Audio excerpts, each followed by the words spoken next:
we were sitting outside of Starbucks in San Marcos, and we closed it down. Like they were like, guys, you gotta leave. And so we ended up just sitting on the curb talking, and we were talking about the kind of church we wanted to be, and what does that look like, and the kind of people that we felt God was leading us to invite and to make space for.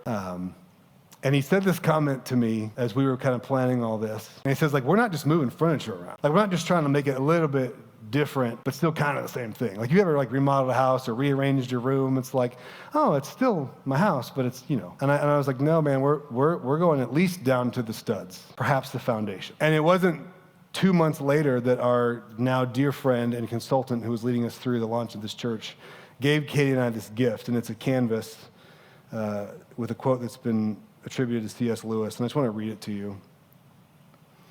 It says, imagine yourself as a living house, and God comes in to rebuild that house.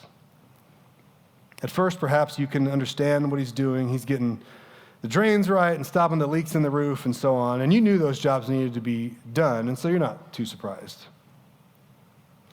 But then presently, he starts knocking the house about in a way that hurts abdominally and does not seem to make any sense. What on earth is he up to? The explanation is that he is building quite a different house from the one that you thought of. You thought you'd throw up a new wing here or put in an extra floor there, but he's running up towers and making courtyards. You thought you were being made into a decent little cottage. But God is actually building you into a palace, one that he intends to come and live in himself.